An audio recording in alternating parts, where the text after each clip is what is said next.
Buenos días, muchísimas gracias por asistir a esta segunda conferencia del año, la conferencia del segundo trimestre del 2020. Bueno, como foto de portada, en la anterior pusimos unas flores, estábamos en medio del confinamiento. Ahora prefiero poner una mascarilla, no tanto por la cantidad de máscaras que vemos en la calle, sino más bien porque viene una oleada tremenda de subidas de impuestos y de regulaciones, etcétera, que nos va a dejar fritos. En fin, debemos protegernos. Venga, empezamos. Este es el menú, también va bastante lleno, como la última vez. Analizaremos primero los resultados de los clientes de Visan, luego veremos una vista de pájaro cómo está el mercado y temas de actualidad. Después vemos cómo la tecnología es el futuro, siempre lo ha sido, y qué está pasando ahora mismo, qué se está cociendo. Después veremos si vale la pena seguir con una de las principales estrategias que tenemos, que es Value Investing. Y a continuación veremos si vale la pena seguir para aquellos clientes que lo tengan, con el fondo, nuestro fondo asesorado Visan Value Fund. Después veremos Factor Investing y la paciencia. Es necesario siempre tenerlo muy presente. ¿Qué escenarios vemos de ahora de cara al futuro? ¿Cómo ha acabado el protocolo pólvora, el que hemos hecho hace poco? Quo Vadis Europa y España, repasaremos un poco los últimos acontecimientos, quién ganará las elecciones en Estados Unidos y un poco consecuencias y finalmente conclusiones. A ver, la rentabilidad agregada de clientes Visan este año ha sido bastante tremendo y muy volátil. En 2019 ganamos en promedio, esto es un promedio, ¿de acuerdo? Hay gente que está por encima, por debajo, hay muchas diferencias, no hay dos familias iguales. La rentabilidad en 2019 fue del 19%, este año llevamos unas pérdidas del menos 8,06. El Asset Allocation vemos que la mayoría de activos están invertidos en Factor Investing, que como decimos es nuestra forma de invertir a largo plazo mediante acciones. Después tenemos un 17,4% en pólvora y después el resto es blindaje. Blindaje entendemos como tal todo aquel dinero que tenemos preparado para los pagos previstos en las planificaciones para los próximos 5 años. Aquí vemos un poco la evolución en estos últimos años, trataremos esto un poco, y vemos cómo la rentabilidad de Visan respecto al resto de índices ha ido relativamente bien, a pesar de que este último año hemos cosechado unos resultados negativos, ¿no? Lo único que se ha salvado este año han sido la renta fija y sobre todo por la parte soberana, que es donde vemos más burbuja con diferencia. La vivienda en España, que estaba aguantando muy bien todos estos últimos años, ha caído un 6 y pico por ciento. Bueno, hay distintos índices y que consideramos que un 6 es una buena representación de lo que está ocurriendo ahora mismo. El IBEX 35 ha sido un auténtico desastre, el Eurostoxx un menos 13%. Los índices americanos han caído menos, están cerca de la par a 30 de junio y Visan hemos perdido un 8%. Bien, aquí vemos cómo la capitalización bursátil básicamente está concentrada en Estados Unidos. Hasta hace pocos meses estábamos en el 50 y muy pocos. Fijaros en qué poco tiempo hemos pasado a que el 57% de todas las bolsas del mundo es Estados Unidos. Es impresionante. El otro 31% es el resto de mercados desarrollados y solo un 12% en mercados emergentes. Si vemos cómo ha ido el año, fijaros, todo está en rojo, todo, salvo aquellas empresas enormes en capitalización y que están basadas en una estrategia de inversión que se llama de crecimiento. ¿Vale? Han crecido, están situadas en el 10%. De hecho, muy pocas empresas están ganando mucho dinero. Entonces, lo interesante es ver cómo es posible que, por ejemplo, estrategias como Small Value, que nosotros utilizamos muchísimo, han sido totalmente defenestradas, han sido un auténtico desastre. Y de hecho, en el último año, fijémonos, en el último año Large Growth ha crecido un 23%, esto en Estados Unidos, y Small Value ha perdido un 17%, creándose una diferencia de cerca de un 40%, mirándolo de forma a grosso modo, ¿no? A 10 años vista también las diferencias son enormes. Las inversiones en Large Growth han crecido compuesto un 17% anual, Small Value a un 7%. Si esto lo vemos a nivel europeo, se da prácticamente lo mismo en las distintas estrategias que hay y si lo miráramos en Emerging Markets ocurre prácticamente lo mismo. Lo que queremos decir es que es tremendamente difícil invertir con solo una única forma y que la dispersión de los resultados es tremenda y estamos en una situación muy especial en los mercados que se da muy pocas ocasiones. Vamos a ver, vista de pájaro, fijaros, esto es el índice Standard & Poor's en azul, que está en medio. A lo largo de estos 6 meses, pues ha acabado con una rentabilidad que no es tan positivo en estos 6 primeros meses, pero no está como el 13% que estaba el Eurostoxx, un -5 o -4. Pero fijaros, los 5 primeras acciones del índice Standard & Poor's, a fecha de hoy, fecha del informe de los datos de aquí, que es 6 de julio, han ganado un 32%. Solo 5 las empresas más grandes, Amazon, Apple, etc. Google. Es tremenda la fuerza de estas compañías y de hecho parece que las cosas vayan mucho mejor porque con unas muy pocas empresas todo va extraordinariamente bien. En cambio, si miramos, por ejemplo, el índice Russell 2000, en el cual hay empresas de pequeña mediana capitalización americanas, vemos otra película completamente distinta. De hecho, los resultados que obtienen son muy parecidos a los que hay en Europa entera, ¿de acuerdo? O sea que vemos que hay una gran dispersión de resultados. Esto no es habitual.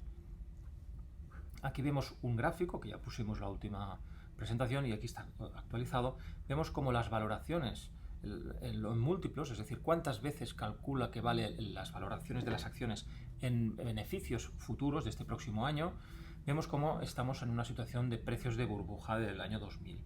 Pero que es, ahora bien, esto es fruto de unos resultados empresariales del último trimestre realmente bajos. Y de hecho los nuevos resultados que están surgiendo ahora, la inmensa mayoría de las empresas están reportando resultados muy superiores a lo que el mercado predecía. ¿Qué quiere decir? Que no sería de extrañar que este gráfico volviera a una situación más o menos normal, porque está en situación un poco fuerte. También quiero decir que esta situación ya se extremó en 1998 con la crisis asiática y que estuvo durante 2 años con precios altísimos, pero el mercado creció más de un 50% en estos 2 años. Quiere decir que un precio alto no significa que necesariamente tenga que venir una fuerte corrección, y al revés. Fijémonos ahora vamos a desgranar el índice Standard & Poor's 500 y lo vamos a clasificar por tamaño. Las 10 primeras empresas tienen una capitalización media de 850 billones americanos, ¿vale? Las 50 mayores empresas del índice tienen un promedio de 200 billones americanos. ¿Con qué valoraciones? Y esto es muy importante. Las 10 primeras han ganado un promedio de 9,6% en lo que va de año hasta 3 de julio, perdón. ¿Con qué múltiplos? ¿Con qué precios? Un ratio PER de 31, que es muchísimo, digo, es muy generoso. Precios en función de las ventas también súper elevados.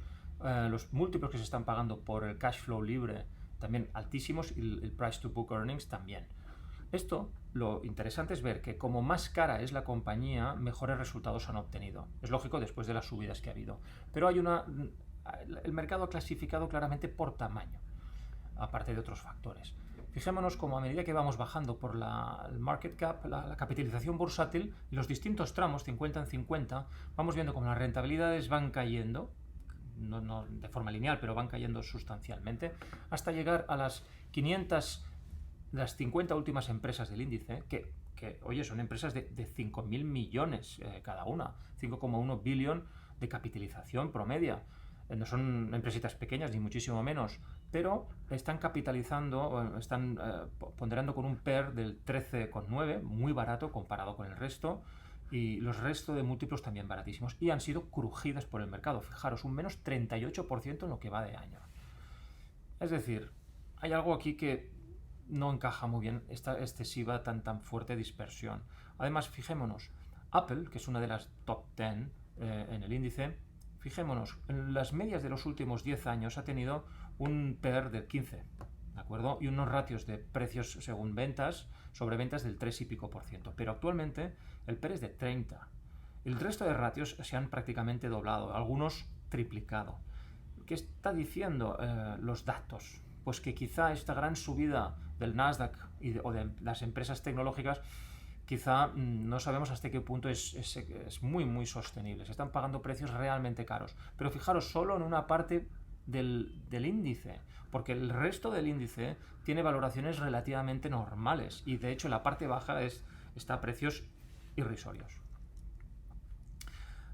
Quiero hacer mención a este gráfico, es para ver un poco la evolución de Estados Unidos. Fijaros, desde 1990, con muchas cosas, crisis asiática, las distintas burbujas, quantitative easing, el voto del Brexit, etcétera, etcétera. Fijaros que desde 1990 hasta el 2020 han pasado 30 años, ha crecido un 900%. ¿De acuerdo? Esto es un crecimiento de mucho éxito. Pero fijaros, ¿qué pasa con otros países? Alemania, otro de los grandes vencedores. Ha crecido en estos 30 años un 820%. También ha ganado muchísimo dinero Alemania, que es de los que mejor le ha ido a nivel europeo, salvo nórdicos, que también les ha ido muy bien. Canadá, un país que también le ha ido bastante bien, ha seguido una tendencia muy positiva, pero fijaros, en el último tramo Estados Unidos ha pegado un despegue impresionante y Canadá se ha quedado un poco más retrasado, sobre todo porque también en su índice hay mucha minería y muchas materias primas. Japón, un desastre. Fijaros, en 30 años ha ganado un 1%. ¿Pero por qué? Porque en 1989 fue el máximo de su burbuja. Por eso siempre decimos, ojo con comprar en burbujas. Ojo con comprar en burbujas porque puedes estar durante una buena temporada, en este caso 30 años, para recuperarte. Y esto es ciertamente peligroso. Francia es un desastre. Les iba muy bien y esta última crisis se han quedado completamente planos. 3/4 de lo mismo que los ingleses, fijaros. La Unión Europea básicamente se está beneficiando, Alemania y los países del norte. El resto les está yendo mal. No me extraña que los ingleses se hayan ido, etcétera. Y fijaros, tema de Hong Kong. Hong Kong vemos como el crecimiento también ha sido muy fuerte. En estos 30 años ha crecido un 800 y pico %. Pero con muchísima más volatilidad, como veis. Parte de Asia ha sido mucho más volátil y cada vez lo será menos, puesto que cada vez es mayor potencia mundial. Esto es simplemente un pequeño retoque. Esto es Europa, las 600 mayores empresas a nivel europeo. Fijaros, llegamos a un punto máximo en el 99. Volvimos a intentar cruzarlo en 2006-2007, no pudimos. En 2014-15 lo intentamos otra vez, tampoco pudimos. Finalmente lo superamos, que es una muy buena noticia porque significa que entramos en una fase expansiva muy fuerte. Pues no, viene el coronavirus, pum, y volvemos abajo. Esto ha vuelto a subir, no está actualizado, estaríamos más o menos por aquí. Lo que está costando superar este tope. Entendemos que en el momento en que lo empecemos a superar y cuando el mercado intente, si lo superamos, volver a testear la base y lo recupere y sigamos al alza, es muy probable que veamos un escenario alcista muy fuerte a nivel europeo. Muy bien, cuando hablamos de que la tecnología es el futuro, bueno, siempre lo ha sido. Si vamos a cualquier época y lugar, desde la época romana, los países y las civilizaciones que han investigado y que han invertido mucho en tecnología son los que generalmente les ha ido mejor, con diferencia. Ahora mismo, pues lo vemos. Estos son los flujos de ingresos y de entrada de dinero que ha habido por sectores. Y vemos que la tecnología, que es el amarillo, se ha llevado la palma. Se ha llevado todo el dinero. El resto se han quedado más o menos planos. Aquí en la llegada del COVID y cuando la gente realmente se empezó a dar cuenta del problemón que teníamos con el coronavirus, pues fijaros, la healthcare empezó a subir muchísimo, se desmarcó del resto. Pero el resto de sectores siguen planos.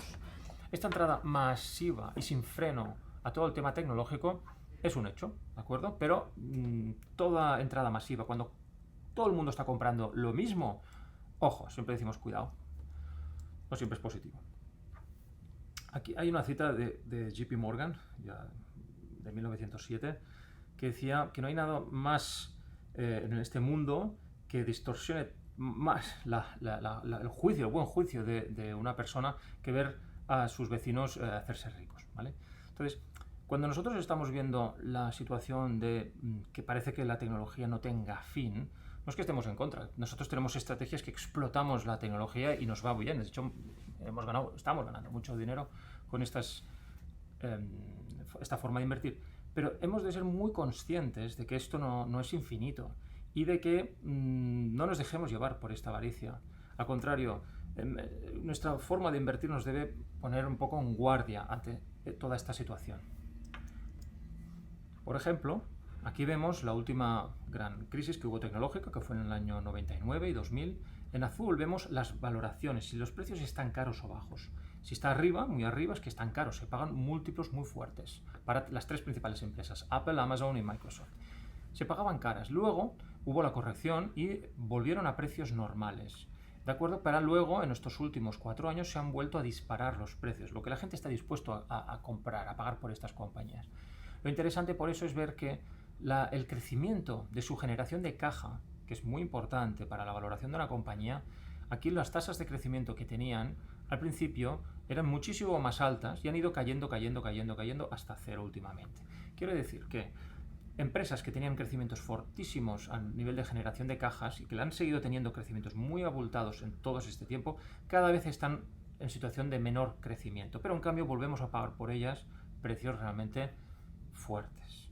Bueno, esto no significa nada, pero es un dato importante tener en cuenta. Y recordemos esta gráfica, hay burbujas por todos lados y nos la comentamos en la última transparencia. Ya está detectada esta burbuja desde el año 2018 de la e-commerce. Este gráfico está desactualizado. Si tomamos la consideración de lo que pasa ahora, esto ha hecho así y ¡pum! Ya ha seguido hasta aquí arriba, de forma impresionante. Es más, parece que todo el tema tecnológico no tenga fin. Esto es Morgan Stanley, que ellos hacen por diferentes factores. Nosotros trabajamos mucho con Factor Investing, que luego lo veremos, y han cogido los distintos factores en Estados Unidos hasta la mitad de año. Y han visto que el US Growth, que son las principales empresas tecnológicas, han ganado muchísimo dinero en promedio, un 41%. Y el US Value, que es una de las mayores y mejores en principio estrategias de inversión a largo plazo, han sido completamente destrozadas por el mercado, ¿no? O, por ejemplo, la forma de invertir de compra por dividendo, ¿no? Empresas que dan buenos dividendos y tal, bueno, un desastre. ¿Qué diferencias? Prácticamente un 100% de diferencia entre lo que se gana entre growth y value. Impresionante, en pocas ocasiones se ven estas dispersiones tan fuertes en el mercado. Por ejemplo, entonces lo que nos preguntamos y decimos, oye, a ver, ¿vale la pena seguir con Value Investing? Es una de las preguntas que tenemos a menudo encima de la mesa y que hay que dar salida y contestación, ¿no? Aquí vemos dos sectores en azul que son sectores clásicamente value, que son energía y financiero. Fijémonos, desde el año 95 hasta hoy, su rentabilidad un poco relativa, ¿no? Vemos cómo se hunde la rentabilidad de estos dos sectores cuando sube de forma impresionante la del sectores pharma, tecnológicos o consumer discretionary, Amazon o cosas por el estilo. Entonces, fijaros cómo van a la contra, ¿eh? Cuando uno baja, el otro sube. Entonces, Value, que fue aquí destrozada, de repente resucita, entre comillas, y tiene unas ganancias enormes, ¿no? Hasta llegar hasta este punto máximo.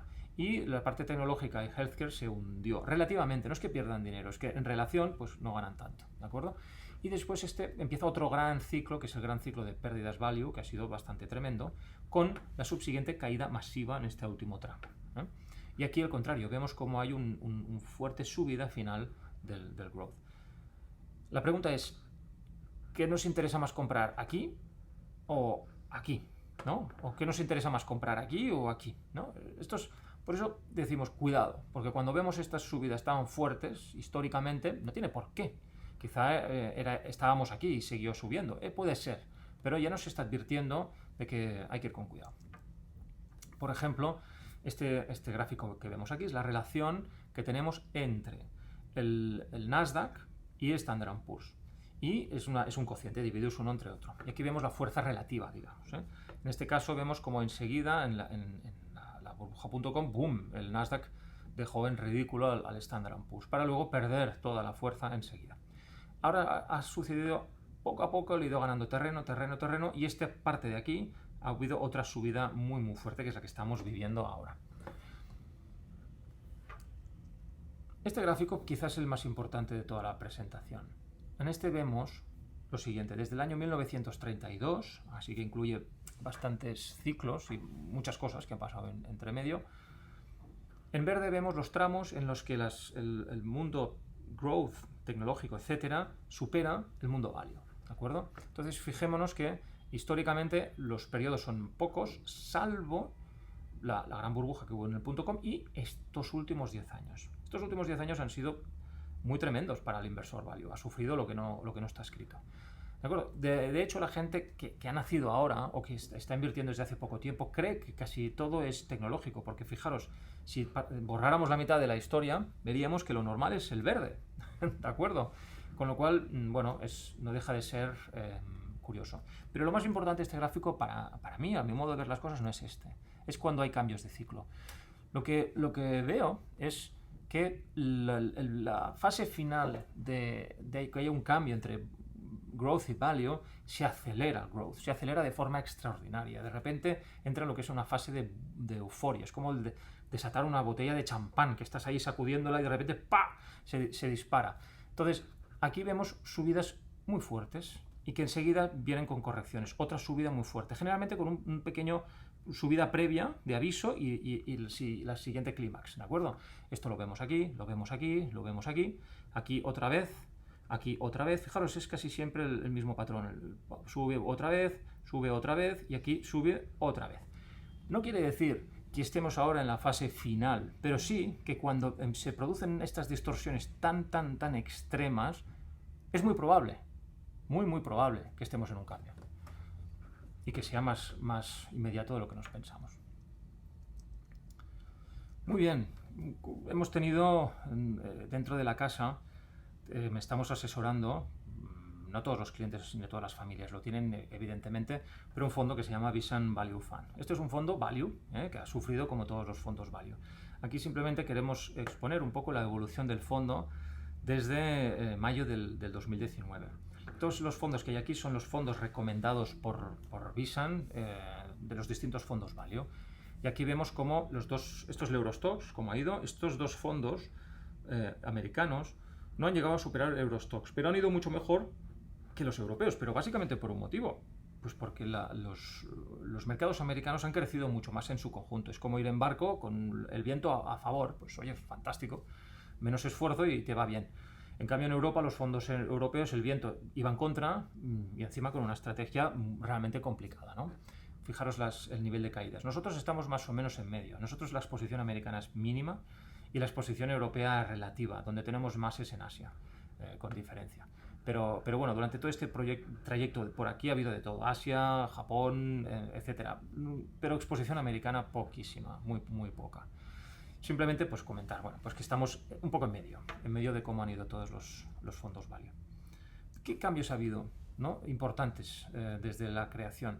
Hemos incorporado, o sea, antiguamente, y digo antiguamente porque hemos incorporado cambios recientemente, hemos mejorado nuestro sistema de ejecución. Cambios importantes, ha habido solo uno que hicimos en 2016, poco antes del Brexit, y nos fue bastante bien, y ahora hemos incorporado otro cambio. Normalmente el fondo está regido por un 90% de un algoritmo que tenemos muy potente, que es un algoritmo que replica los resultados de los grandes fondos value. De hecho, si vemos la evolución, y lo veremos luego, se parece mucho, solo con un algoritmo, lo podemos replicar, ¿vale?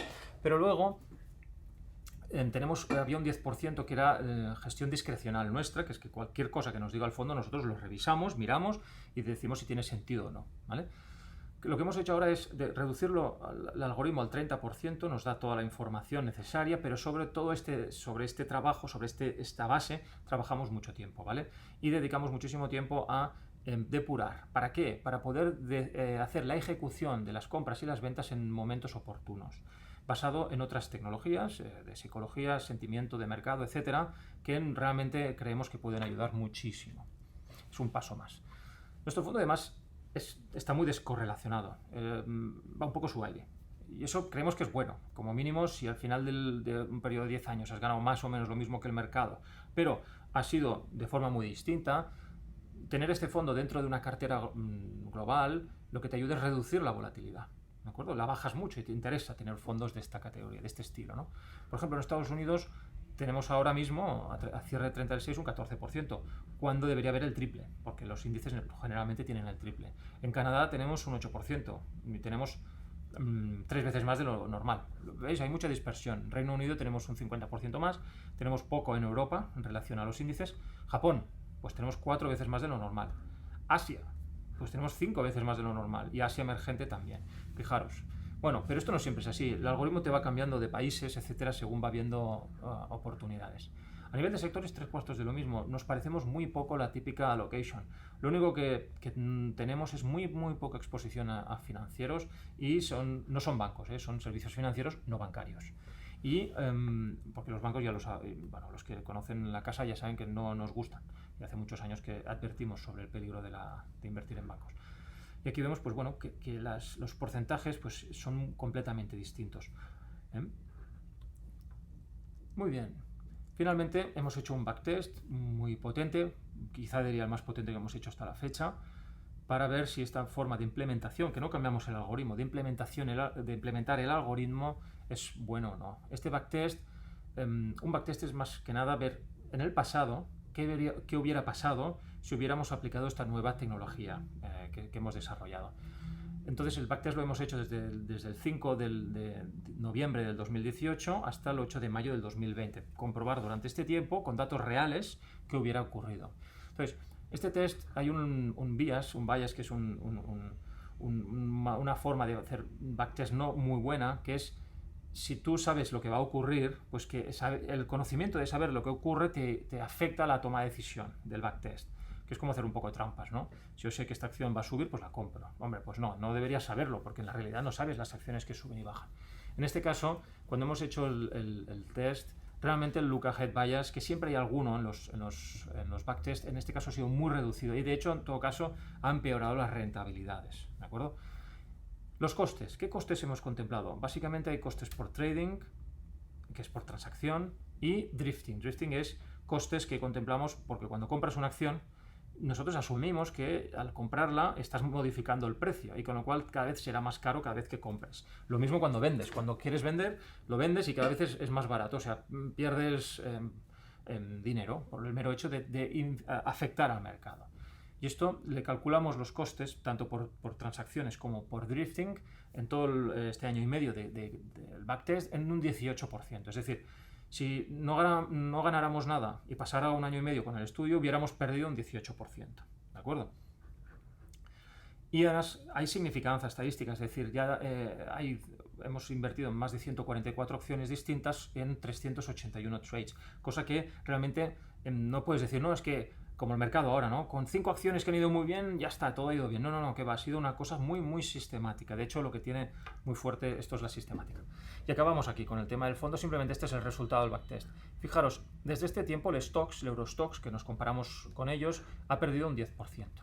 Nuestro algoritmo, que lo llamamos Value Power, ha perdido un 38%. Pero bueno, si lo comparamos con, fijaros aquí, con las rentabilidades promedias de los fondos Value europeos, estamos más o menos por la mitad. Yo ya digo que este algoritmo nuestro replica muy bien lo que están haciendo los grandes fondos values europeos. O sea, conseguimos más o menos las mismas rentabilidades. Cuando les iban bien, también. Y cuando les va mal, también.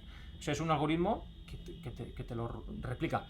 Pero ¿qué hemos hecho nosotros? Fijaros aquí, Beliefs and Value Fund es la rentabilidad real que hemos obtenido con nuestro fondo. Y hemos mejorado respecto a lo que hubiéramos obtenido por el algoritmo. Esto es, bueno, pues este 10% que nos reservamos siempre para analizar las compañías, pues no hemos hecho caso a todo lo que nos decía el algoritmo. Y ahora, pues esta no la compro, esta creo que le voy a comprar un poco más, esta no tal. Y le hemos conseguido ganar, pues eso, aproximadamente un 15% más de rentabilidad gracias a nuestro juicio, digamos, ¿vale? Esta es la tecnología que estamos usando ahora y es la que estamos implementando, que es el Value Power pero modificado, ¿no? En este caso vemos pues rentabilidades que hemos pasado a positivo, ya descontando este 18% de costes, porque hemos de añadirle unas fuertes cargas de coste para cubrirnos en hipotéticos casos de que las cosas no vayan bien, ¿no? Creemos que bueno, pues será muy, muy interesante de cara al futuro y eso sí, la correlación que hay con los fondos que hay ahora actualmente, aún si ya teníamos poca correlación, la correlación que vamos a tener ahora es aún menor, ¿vale? Al menos por lo que estamos experimentando. Muy bien, seguimos. Bien.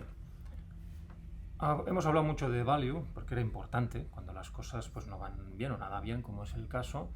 Bueno, siempre surge la tentación de vender aquello que no va bien y seguir comprando aquello que va bien o muy bien, ¿no? Nosotros advertimos en contra de esto. Nuestra filosofía de inversión se basa en el factor investing y es de mucho éxito. Fijémonos, este es el índice en gris, la evolución de las 1.800 mayores empresas a nivel internacional.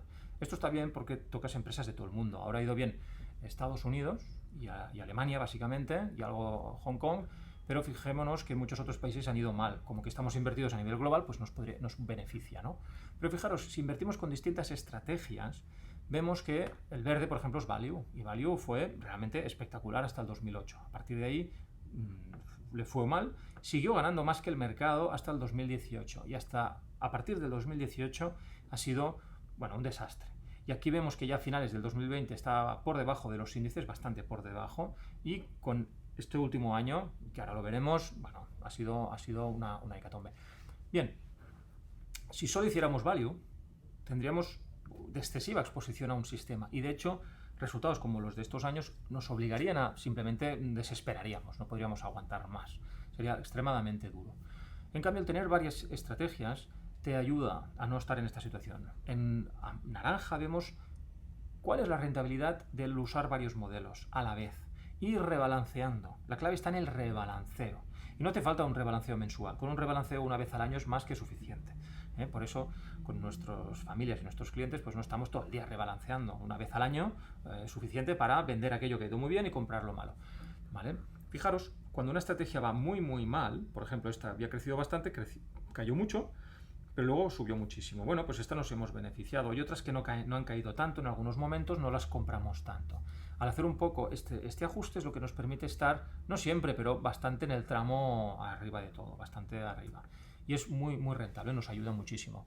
Pensad que la rentabilidad promedio de todos nuestros fondos Value ha sido para estos 6 primeros meses de un menos 25-26%. Y en conjunto hemos perdido un menos 8%.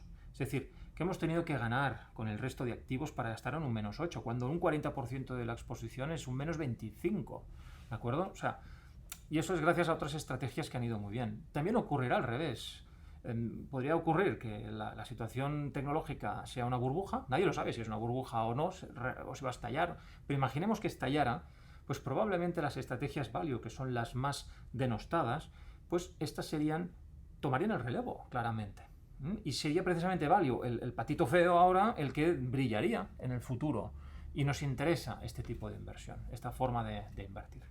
Esto es lo que vemos en este año. Fijaros, los colores cambian, lo siento, pero en negro es el índice de acciones global, a nivel global. Y vemos que este año ha ido muy bien el verde y el amarillo, que son la Quality y Momentum, ¿vale? Momentum es la estrategia de, digamos, avaricia, entre comillas, comprar aquello que sube, y Quality son empresas de gran calidad. Podríamos encontrar aquí un Visa, un Amazon, etc.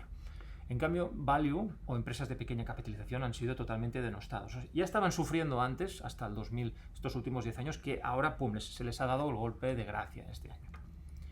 Muy bien, ¿qué escenarios vemos? Esto está exactamente igual que lo que pusimos hace 3 meses, pero ha habido un pequeño cambio. Bueno, no es ningún cambio, simplemente que dijimos que había un 30% de probabilidades de que el mercado subiera hasta máximos otra vez en un año. Solo ha ocurrido con el Nasdaq, que son las empresas tecnológicas, que vemos que hay unas valoraciones muy fuertes, pero bueno, ahí están los resultados excelentes, y que había más probabilidades de que el mercado cayera. Pero ¿qué pasa? Si el mercado vuelve a máximos y aguanta la subida y no vuelve a caer, sino que aguanta la caída y rebota y sigue subiendo, estamos en un nuevo bull market y hay que seguir. Y seguirá el mercado al alza, ¿de acuerdo? Entonces, esta es una posibilidad y estamos muy cerquita de que esto ocurra. Y si ocurre, pues fantástico, seguiremos. ¿Qué hemos hecho nosotros? Bueno, ejecutamos el protocolo pólvora. Esto es la visión simplista, pero bastante fidedigna. Cuando el mercado corrigió ya un 15%, empezamos a soltar las alarmas, de empezar a comprar. Tenemos siempre un porcentaje de pólvora, como hemos explicado al principio de la presentación, y empezamos a comprar el mercado. Pero siguió cayendo a lo bestia, y aquí seguimos comprando más. Lanzamos la segunda ronda. No todas las familias han hecho dos, porque a veces fue tan brutal la caída que cuando estábamos llamando a unos ya empezaba la segunda. Pero se empezó a comprar aquí y hasta aquí, ¿de acuerdo? Luego, fijaros, cuando hubo esta subida tan fuerte y súbita, aquí lanzamos la venta. ¿Por qué? Porque cuando hay subidas tan dramáticas, ¿vale? Nosotros pensamos, cuidado, tampoco los mercados suelen subir de esta forma, y pensamos que es un buen momento para vender. Ejecutamos ya la devolución de la pólvora, o sea, que nos devuelvan el préstamo, ¿eh? La pólvora ha prestado dinero al mercado y ahora lo devolvemos. Bueno, no era un mal momento, puesto que después hubo estas cosas y el mercado se ha quedado plano, ¿eh? En el momento en que vimos que esta subida era demasiado fuerte y pronunciada, ¿vale? veremos lo que pasará más adelante. En todo caso, ahora estamos con nuestras familias y clientes con la distribución de activos que toca. Y si ahora volviéramos, esto siguiera subiendo y fuéramos a máximos y siguiera subiendo, pues fantástico. Ya tenemos ahora el asset allocation correcto. Si hubiera una caída, que podría pasar perfectamente, que de aquí a septiembre el mercado corrigiera con fuerza, pues todo este dinero que hemos ganado aquí y que hemos vendido aquí, bueno, pues simplemente afrontaremos la caída con más dinero, más pólvora, que aprovecharemos al mismo tiempo, si vuelve a caer, para comprar otra vez. Lo que tenemos muy claro es que estamos en un mercado secular alcista, y cuando estábamos en medio de la caída, hicimos la última presentación, lo dijimos, estamos en un mercado secular alcista. No parece, bueno, no tenemos la bola de cristal y puede ser que no sea así, pero todo indica a que estamos en una fase simplemente de, bueno, pues los mercados no pueden subir indefinidamente y ahora estamos en una fase pues de parón, que puede estar 1 año, 2 años, 3 años, parada el mercado, parada técnica, digamos, boxes, para seguir creciendo. Veremos lo que ocurre. Muy bien, y esto pues es el oro. El oro, que en la última presentación ya dijimos lo importante que era, es un termómetro muy importante, ha superado máximos, ya está en máximos, hoy está creciendo a lo bestia. Estamos en máximos históricos. Está subiendo de forma brutal, al mismo tiempo que el dólar se está cayendo a plomo y también están subiendo otras divisas, etcétera, ¿vale? La plata también está subiendo, etcétera. Bueno, básicamente el oro nos está avisando de la situación de un poco descontrol gubernamental, y hay miedo en el mercado, sobre todo por la parte de a ver qué van a hacer los gobiernos, etcétera, etcétera, con lo que va a venir por ahora, ¿no? Pues hay bastante miedo, como podemos ver aquí en los mercados. Aquí, por ejemplo, vemos el índice del eurodólar. Nos importa mucho, puesto que siempre hemos estado haciendo una reflexión clarísima de que, hombre, si Europa tiene problemas muy fuertes a nivel de estructura política, etcétera, y aquí estamos todos peleados, pues evidentemente puede afectar muy negativamente a nuestras inversiones en Europa, ¿no? Bueno, ¿qué pasó? Pues que esto ya es transparencia de la última presentación. Hace 3 meses que los hedge funds se estaban posicionando comprando otras divisas, euro, ¿vale? En contra del dólar. Pero en cambio no veíamos aquí un resultado en este sentido. Bueno, lo hemos visto ahora. Ahora ha salido, pues 3 meses más tarde. Esta compra masiva pues está viniendo acompañada de una subida del euro, tal y como pues ya se veía, o sea, se intuía que podría ocurrir. Estos son aquí estamos en el canal bajista clarísimamente para el euro, y dijimos, bueno, podríamos llegar a 1.15, lo hemos superado ya, estamos a 1.17 antes del 2022. Bueno, nunca se sabe a qué velocidad pueden ir los mercados, pero lo que ha hecho es está testeando esta barra de aquí, y es una barra muy, muy, muy, muy importante. Con lo cual podríamos decir, hombre, si la cruza, ¿qué pasaría? Hombre, si la cruza y lo normal es que retestee, la cruza, dice el mercado, bueno, voy a ver si realmente voy en serio. Normalmente no lo hace siempre, pero normalmente retestea, vuelve a caer, a ver si la perfora. Si la perfora, pues ya se sabe, desastre y caída. Pero si rebota, entonces es muy probable, no seguro, pero muy, muy probable que siga subiendo. Pero ¿qué pasa si no la sube y cae? Pues entonces toda la energía empleada para subir va en la dirección contraria. Además hay otra información muy relevante, que es, aquí vemos cómo el sentimiento de la gente, el mercado, en contra del dólar, generalmente implica cambios de tendencia. Por ejemplo, en 2008, cuando el gráfico azul baja abajo, quiere decir que la gente está muy en contra del dólar, que el dólar es un desastre, no sirve para nada, etcétera, ¿vale? Entonces, bueno, pues ¿qué pasó? Pues que cayó efectivamente el dólar, y era tal el pesimismo que la que cambió un poco el ambiente, pues se frenó, y al contrario, quien perdió la camisa fue el euro. Otra ocasión, otra vez pesimismo, pues está muy cerquita de la caída del dólar. Se frena. Cuando vuelve a ser datos muy pesimistas, pues curiosamente se para y vuelve a subir el dólar. Aquí hubo otra situación pesimista y hubo una caída del euro de órdago. Aquí lo mismo, y ahora mismo estamos en una de las cifras mayores de pesimismo en dólar. Mayor, y aquí no aparece, pero aún es mayor que todas estas de aquí, salvo este punto de aquí, salvo 2011, es la puntuación peor que hay. ¿Qué significa? Hombre, bueno, esto no significa nada, pero como mínimo ves que podría ocurrir que dado que ya el mercado se ha extendido muchísimo en contra del dólar, podría ocurrir que de tanto pesimismo que hay, frenara el pesimismo, volviera a la normalidad y que hubiera una caída a plomo del euro. ¿De acuerdo? Esto podría ocurrir, no sería raro, para nada. Muy bien. Aquí vamos a hacer una pequeña reflexión, simplemente cuando estamos viendo por las noticias, etcétera, que están hablando de número de casos, a mí esto me produce como, ostras, que alguien tenga coronavirus, a ver, es grave, bueno, a ver, lo grave es que te vayas al médico, ¿no? Que te tengan que ingresar o que haya fallecimientos, esto es gravísimo. Pero que mucha gente coja el coronavirus per se tampoco es un problema si luego no viene acompañado de estas situaciones dramáticas, ¿no? Por lo tanto, a nosotros las métricas, y se sabe, nosotros somos empresa que miramos números y nos da igual las opiniones. Queremos ver el número de fallecimientos por millón, por número de habitantes, no el número de casos. Nos importan las situaciones graves, que esto es lo que realmente colapsa los hospitales, etcétera, ¿vale? Entonces, bueno, vemos que la situación, por ejemplo, están criticando agriamente Estados Unidos. Estados Unidos está aquí, ¿vale? Pues en línea con muchísimos otros países, pero ni muchísimo menos está tan mal como dicen, ¿no? Por ejemplo, aquí los españoles, pues bueno, criticamos a los americanos, no sé cómo podemos criticarlos, porque francamente, pero bueno, es lo que hay, ¿no? Hay que mirar estas cifras, estas métricas, para mí son las más relevantes en este sentido. Y aquí es donde vuelve la mascarilla, ¿no? Claro, toda esta situación del COVID, con todo este desastre humanitario, está produciendo una situación especialmente crítica para España, ¿no? Es muy probable que haya un rescate. Se ha aprobado el paquete de ayuda, subvenciones, etcétera, etcétera. Todo el mundo lo vende como un triunfo. Y a mí me huele que no, ¿de acuerdo? O sea, 140.000 millones de euros para España tampoco es demasiado, dada la destrucción de riqueza que ha habido. Y creemos que es muy probable que haya una subida masiva de impuestos y que haya una reducción de las prestaciones de la seguridad social. Lo harán tímidamente, irán entrando y después entrarán a full. Y después es muy probable que vemos privatización de la seguridad social, aportaciones a mutuos, va a cambiar muy probablemente el sistema, ¿vale? Bueno, no sería nada raro. Y sinceramente con el primer paquete de ayudas no creo que haya suficiente para llevarlo a término, y veremos lo que pasará. Y después, como curiosidad, bueno, me entretuve a mirar si hay una correlación entre el déficit o superávits del año pasado, no de este año, del año pasado, del 2019, de los países europeos, con el número de fallecidos por millón de habitantes. Y hay una correlación tremenda, ¿no? Del 0,49.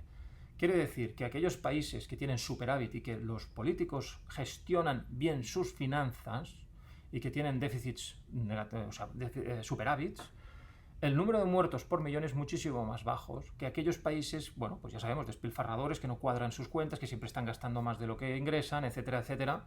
Aquí vemos España, ¿no? Que es un campeón, pero también es un campeón en déficit España, ¿no? Y por aquí también están Inglaterra, etcétera, estos países que despilfarran y gastan mucho más de lo que pueden. Alemania está muchísimo mejor.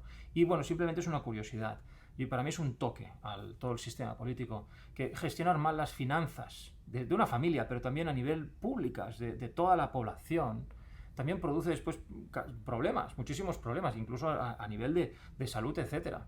Es importantísimo cuadrar las cuentas. Aunque estemos todos un poquito más apretados con el cinturón, es preferible esto y tener un cierto superávit que ir siempre debiendo dinero a todo el mundo y gastando más de lo que tenemos. Sin duda, vamos.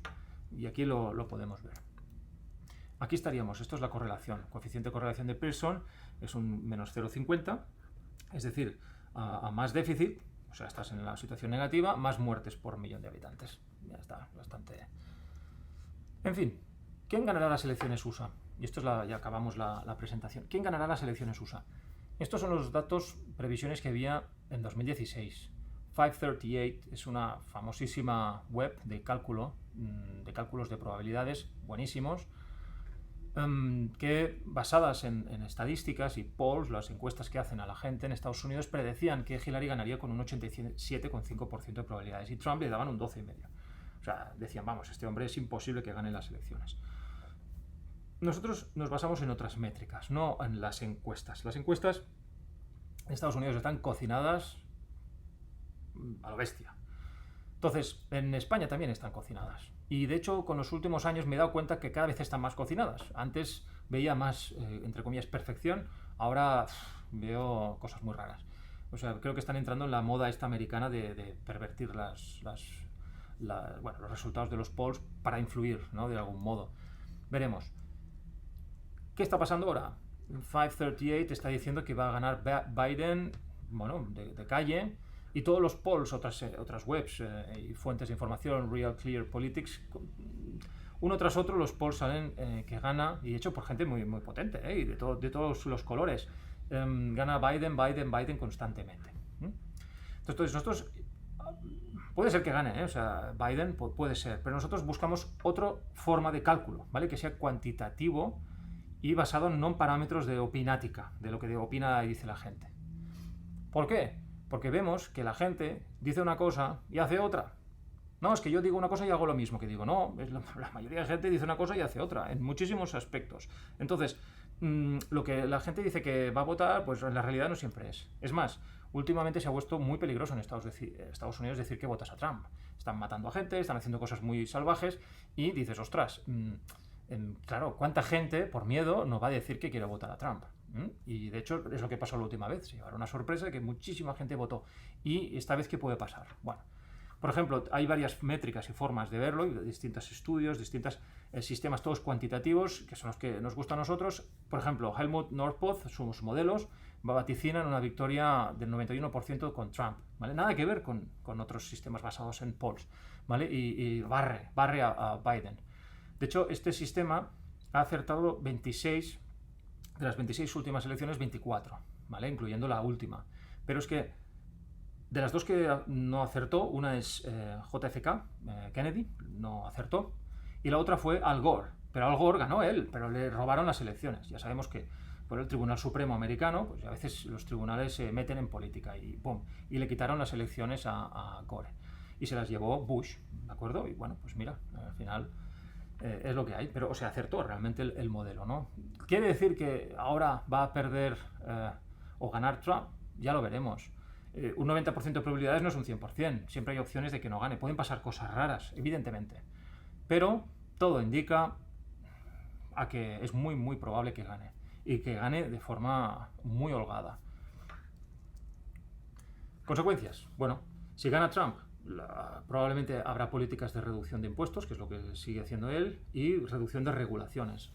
Él ha seguido una política que pasa muy desapercibida y los medios casi no comunican, que es por cada legislación que yo paso me cargo dos. O sea, voy a reducir el número de legislaciones. Y lo vamos a hacer para hacer que el cuerpo de leyes que hay para gestionar una sociedad, pues cada vez sea más sencillo. Esto está produciendo unos ahorros enormes en cantidad, en múltiples cantidades en la gestión pública del ente público americano, que es mastodóntico, y está yendo extremadamente bien. Son cosas que se hacen silenciosas, que no se dicen mucho. De hecho, mejor que no lo digan, porque si van diciendo que van reduciendo y etcétera, pues claro, la gente siempre cree que lo público es para dar trabajo, y lo público no debe dar trabajo. Lo que debe es permitir que los otros lo creen, ¿no? La gente privada lo cree. Y es lo que está haciendo. De ahí pues el enorme éxito americano, y que bueno, pues que desde que la gente salió ganando Trump, pues las políticas han ido claramente a favor suyo. Si gana Biden, que puede ganar, nunca lo subestimemos, Estados Unidos se acercará muchísimo a una república socialista y con tintes comunistas. El comunista puro, que es Bernie Sanders, pues bueno, lo han apartado porque era excesivamente comunista, pero están todos abogando por subidas masivas en impuestos, pésima gestión pública y una economía más europeizada, ¿no? Que es subsidiada y ultrarregulada. Y esto, en definitiva, va destruyendo la riqueza para todos, no solamente para 4 ricos, sino para todos en general. Las consecuencias serían que las grandes corporaciones pues se irían poco a poco a Asia. Ya lo habían hecho, volvieron con Trump, y pues si bien que otra vez vuelven a hacer pues políticas salvajes anti-empresa, pues se van. Y además las empresas se van, y se van rápido, con menos puestos de trabajo, etc. En cualquier caso, vemos que habrá una fortísima inestabilidad, es decir, nadie se va a creer los resultados de los otros. Primero, unos están, desde mi punto de vista, con estas encuestas, yo creo que intentando manipular la opinión pública, Ya lo hicieron en las últimas elecciones, ahora hacen lo mismo, diciendo que ganará Biden. Claro, cuando la mayoría de gente vea que no, es que ha ganado Trump, no se lo van a creer. Van a decir, sí, hombre, este hombre ha hecho trampas. El hombre de... Este hombre que es más raro que un perro verde, pues seguro que ha hecho trampas. Y eso no se lo van a creer. Y pensemos que ahora la situación americana se ha vuelto violenta, ¿no? Muy violenta, sobre todo por la parte de la izquierda muy radical, ¿no? Entonces, ¿qué pasa? Que si gana Biden, no olvidemos que la parte de Trump dice, pero si somos mayoría, pues sí, íbamos a ganar, pero ¿cómo puede ser que de repente hayamos perdido las elecciones? Tampoco se lo van a creer. Y pensemos que esta gente también es violenta, tienen los del rifle, etcétera, van con armas, o sea, es decir, aquí veo muy probable, es lo más probable que veo, cuando acaben estas elecciones, un enfrentamiento muy fuerte a nivel americano. Esto no significa que se hunda el país, etcétera, y que todo se vaya a la porra, no, pero sí que significa que estamos a las puertas de la fase final de una república, de un imperio, ¿no? Que esto es muy normal. Las fases finales, pues bueno, hay tanta corrupción por todos lados y despilfarro y gente chupando por aquí y por allá, que es muy normal que la gente no acepte la victoria de la otra parte. Esto es grave y esto siempre provoca el final de imperios. Cuando, por ejemplo, ha salido elegido alguien y dices, no me lo creo, y pongo a otro a la fuerza, pues esto produce unos problemas enormes, ¿no? Y pues pum, se derrumba, todo el sistema se derrumba. Aquí lo podemos ver, ¿no? El imperio americano que va perdiendo comba y el chino no para, es imparable, ¿no? China también, bueno, ahora empieza la época china, pues muy bien. Muy bien, pues ya hemos terminado. Llegamos a las conclusiones, no están modificadas, hace ya meses que son las mismas. Tenemos una burbuja épica en bonos, las maquinillas de la Reserva Federal, el Banco Central Europeo y todos los bancos centrales no paran de funcionar a pleno rendimiento, están imprimiendo billetes a mansalva en todo el mundo, ya es un tema a todo el mundo. Claro, si yo soy Estados Unidos y veo que los europeos empiezan a imprimir billete a tope, pues claro, a nosotros vamos a decir, ostras, no queremos que nuestra moneda se aprecie tanto, porque si se aprecia excesivamente nuestra moneda, lo que nos vamos a encontrar es que todas nuestras exportaciones van a caer. ¿Qué hacemos? Pues nosotros también. Entonces hay una guerra no solamente por el COVID y ayudar y todas estas cosas, sino para evitar que tus divisas sean muy caras, ¿no? Porque estamos en una situación un poco precaria, todos los países están en situación precaria. El comercio internacional se está hundiendo, etcétera, etcétera. Bueno, es un buen momento para endeudarse tipo fijo. A menudo nos dicen, oye, pero es que van a haber tipos cero durante 20 años. ¿Para qué nos vamos a tipo fijo? Bueno, si nosotros miramos los gráficos de los tipos de interés, si algo tienen es que nunca se quedan quietos, suben y bajan, ¿vale? Y cuando llegas a un punto en que han bajado un montón, pues lo normal es que suban y pueden subir. No sabemos cuándo, quizás suben en un año, en 2, en 3, en 4. Lo que sí tenemos claro es que estamos abriendo un nuevo melón, un nuevo ciclo muy inflacionista. Parece que no. Ahora hay deflación a corto plazo, deflación por motivos obvios, ¿de acuerdo? Pero empieza a haber inflación. Lo vemos en materias primas que empiezan a subir y lo veremos en el supermercado. Cualquiera que vaya al supermercado ahora verá que es más caro ahora que antes. Están subiendo el precio de la alimentación, etcétera. El precio de la energía está subiendo y seguirá subiendo. Entonces, si te sube la energía, te sube la comida y, bueno, hay cosas que te están cayendo, tema de pisos, etcétera, pero cuando se haya reajustado todo esto, es muy probable que nos encontremos en pocos años en una situación de inflación muy superior a la que nos pensamos ahora.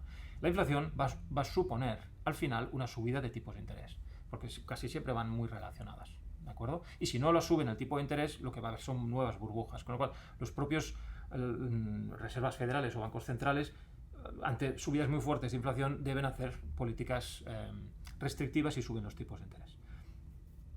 Estamos en un periodo de fuerte volatilidad, vimos caídas del menos 30 y pico, ahora hemos visto subidas también en vertical. Bueno, estamos en un momento muy, muy salvaje a nivel de volatilidades. Entonces, por eso hablamos de la planificación financiera, es clave. Y somos un poco pesados, lo sabemos, pero esto es lo que nos permite tener un plan y la cabeza tranquila, la cabeza fría, muy importante. Y todo el proceso de cuentas de reserva, blindaje, y ver para qué queremos el dinero nos da paz, y para poder invertir mucho mejor. Decimos que no hay una burbuja en acciones. Bueno, en poco tiempo la parte tecnológica se ha disparado, es decir, ahora ya decimos, si le hemos enchufado aquí en medio, salvo sector tecnológico, aunque pueden existir igualmente fuertes caídas que se recuperarán. Vale, y seguimos con el factor investing. No podemos apostar solo por value o solo por small caps o solo por empresas tecnológicas. Debemos tener un mix de todo y aquello que va muy bien nos lo vendemos y aquello que va muy mal lo compramos, etc. ¿Vale? Y escenarios que vemos de cara al futuro, bueno, pues creemos y seguimos pensando que hay una crisis de deuda. Esta situación del coronavirus ha exacerbado muchísimo este escenario. Los bonos soberanos los están aguantando como pueden. Estados Unidos sigue siendo un safe haven. Ahora estamos en elecciones, y hasta noviembre las cosas no se van a calmar. Es así. Pero una vez ocurra, bueno, haya eso, pues USA seguirá siendo, generalmente, si gana Trump, safe haven. La gente seguirá poniendo el dinero ahí. La bolsa puede caer al inicio, bueno, ya cayó, y para luego subir muchísimo, pues mira, ha caído, ha subido. La inflación, oro y materias primas al alza, el oro ya hemos visto que está subiendo mucho, materias primas están empezando a subir mucho y la inflación parece que no llega, pero ya llegará.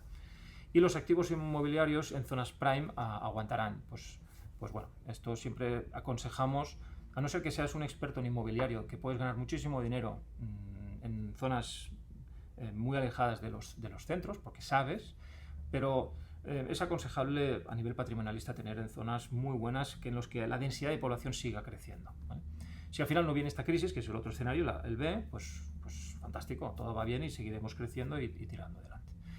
En fin, pues nada, muchísimas gracias. Esto es todo, la presentación. Espero que os haya gustado y si hay cualquier duda, pues nada, estamos a vuestra disposición. Muchísimas gracias.